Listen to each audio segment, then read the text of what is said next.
দোকানে আমরা যে চাউমিনটা খেয়ে থাকি, বাড়িতে বানানোর সময় সেই স্বাদটা কিন্তু কিছুতেই আসে না। তাই এই ভিডিওতে আমি আপনাদেরকে করে দেখাবো কি পদ্ধতিতে করলে ও কোন মশলা ব্যবহার করলে সেম টেস্টটা আপনারা বাড়িতেই আনতে পারবেন। এছাড়াও রেসিপিটা পারফেক্টলি করার জন্য সাথে অবশ্যই থাকবে অনেক tips and tricks. By the way, আপনারা দেখছেন আজকের কিচেন, আর আজকে আমাদের recipe egg chowmein. Egg chowmein বানানোর জন্য আমি এখানে নুডলস নিয়ে নিয়েছি, আর এদিকে আমি একটি গাজর নিয়ে নিয়েছি। গাজরটিকে একটি নাইফের সাহায্যে আমি কেটে নিলাম। একটা শসাও নিয়ে নিয়েছি, শসাটিকেও আমি কেটে নিচ্ছি। ক্যাপসিকাম আর কিছু কাঁচা লঙ্কা আমি কেটে নিচ্ছি। বন্ধুরা, আমার ভিডিওটি যদি তোমাদের ভালো লেগে থাকে তাহলে অবশ্যই একটা লাইক, কমেন্ট, সাবস্ক্রাইব করে পাশে থেকো। তোমাদের ভালোবাসা আর সমর্থনই আমার অনুপ্রেরণা। এদিকে আমি দুটো ডিম নিয়ে নিয়েছি।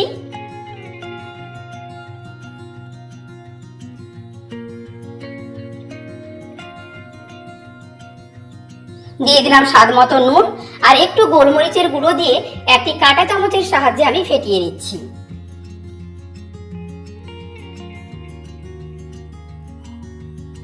এদিকে আমি একটি প্যান বসিয়ে দিয়েছি, দিয়ে দিলাম জল, সামান্য নুন দিলাম। নুডলসটাকে না ভেঙে ডাইরেক্টলি এইভাবে আমি দিয়ে দিচ্ছি। গ্যাসের ফ্লেমটা মিডিয়াম টু হাই রাখবো।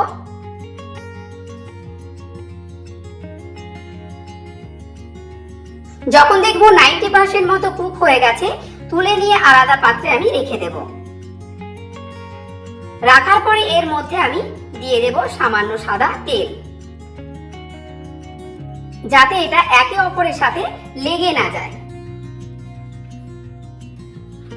কাঁটা চামচের সাহায্যে আমি নেড়ে চেড়ে মিশিয়ে নেব। অনেকে আছে চাউমিন বয়েল করার পর ঠান্ডা জল দিয়ে ধুয়ে নেন।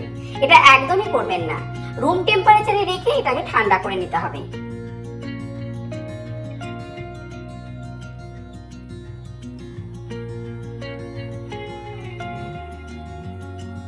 এদিকে আমি একটি মশলা তৈরি করে নেব। তার জন্য দিয়ে দিলাম গোটা শুকনো লঙ্কা, এলাচ, দারচিনি, আর দিলাম গোটা ধনে, আর গোটা গোলমরিচ, একটু জাবিত্রি, আর হচ্ছে গোটা জিরে, আর একটু নুন। 3-4 মিনিট আমি ভালো করে ভেজে নেব। ভাজা হয়ে গেলে আমি এটাকে গুঁড়ো করে নেব। এবার দিয়ে দিলাম সাদা তেল। এবার ডিমটাকে আমি ভেজে নেব।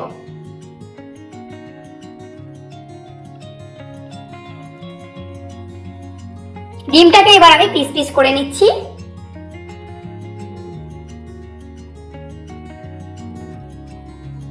ভাজা হয়ে গেছে, এবার আমি একটি পাত্রে তুলে নিচ্ছি। দিয়ে দিলাম সাদা তেল, পেঁয়াজ কুচি দিলাম,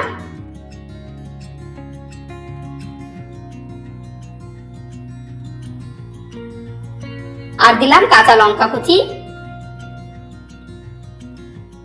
গাজর আর ক্যাপসিকাম দিয়ে দিলাম। আপনারা নিশ্চয়ই খেয়াল করেছেন এখানে আমি কখনো নুন ব্যবহার করিনি, কারণ নুন ব্যবহার করলে এটা থেকে জল ছাড়া শুরু হয়ে যেত, যার ফলে ভেজিটেবল গুলো ক্রিস্পি না হয়ে ম্যাশ হয়ে যেত। এটা চাউমিনের সাথে খেতে একদমই ভালো লাগতো না। এই ছোট ছোট টিপস গুলো নিশ্চয়ই আপনাদের কাজে লাগবে। দিয়ে দিলাম সামান্য হলুদ গুঁড়ো, দিয়ে আমি 2 থেকে 3 মিনিট মতো আমি ফ্রাই করে নেব।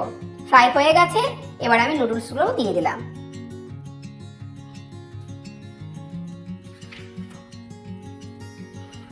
এবার দিলাম পরিমাণ মতো নুন, আর দিলাম একটু গোলমরিচের গুঁড়ো।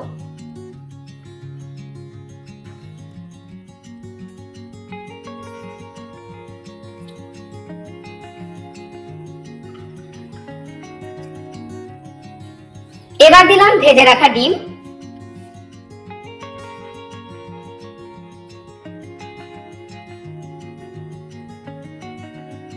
এবার আমি এটাকে সার্ভ করব।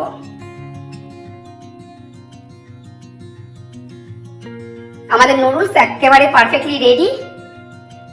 এবার দিয়ে দিলাম সেই ভেজে রাখা সেই মশলা গুঁড়ো,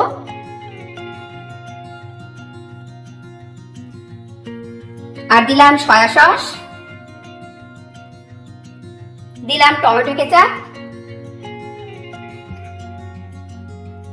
এবার আমি সবকিছুকে একসঙ্গে মিক্স করে নেব আর উপর থেকে আমি স্যালাড দিয়ে দেব, শসা আর হচ্ছে অনিয়ন রিং।